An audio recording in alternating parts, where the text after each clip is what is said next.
All right, here's a question for you. Who does this look like?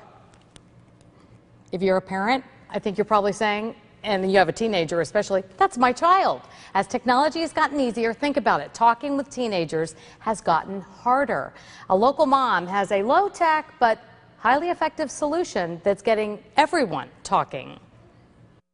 I wish my dad wouldn't be grumpy sometimes. Under the bus. It's game night at the Gonzalez home, and tonight they put away this old board game for one that's about more than just laughs. I can or can't speak my mind with my parents or tell them what I really think. The Teen Jar is bringing this family together. It's simple to play. A question is pulled from the jar, and everyone answers it. It concerns me when I think about money.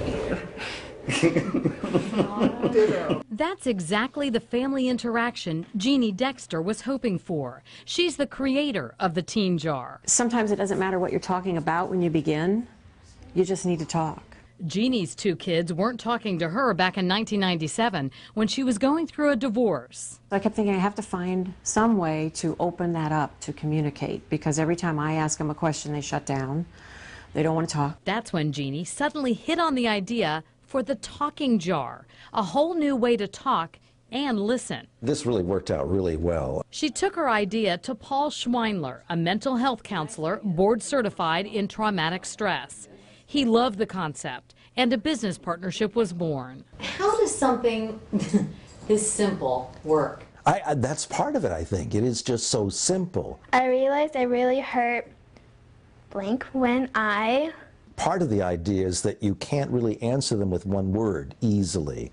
You've got to tell a story. Sophia and Celeste are telling their stories tonight. It'll probably change us because we'll learn more about each other and how we feel sometimes. We should do it, I think, at least once a week, if not more, just to get us talking. Talking, the first step to resolving problems. Getting people to express what they're feeling, what they're afraid of, what they're frustrated by. It worked with my kids because they liked that they could draw a question out that I wasn't asking and they could answer what, it gave them a voice. And at a time when texting has replaced talking for most teenagers, This would get them out of the technology and have a good time. a simple idea that can open the lines of communication.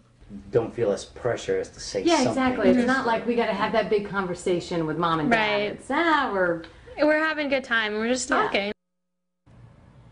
Right now, there are currently 12 jars in the Talking Jar series. Here are just a few of the real popular ones: anger, cancer, marriage, bullying. Bullying actually is being incorporated into the bullying curriculum in a lot of the charter schools in Broward County.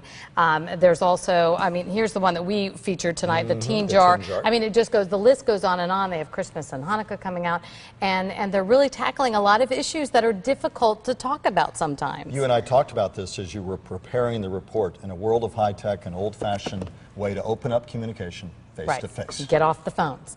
And they're about $20. We have all the information on our website right now. We'll link you to the Talking Jars website, get all the info. Look under the Scene on 5 tab for this story.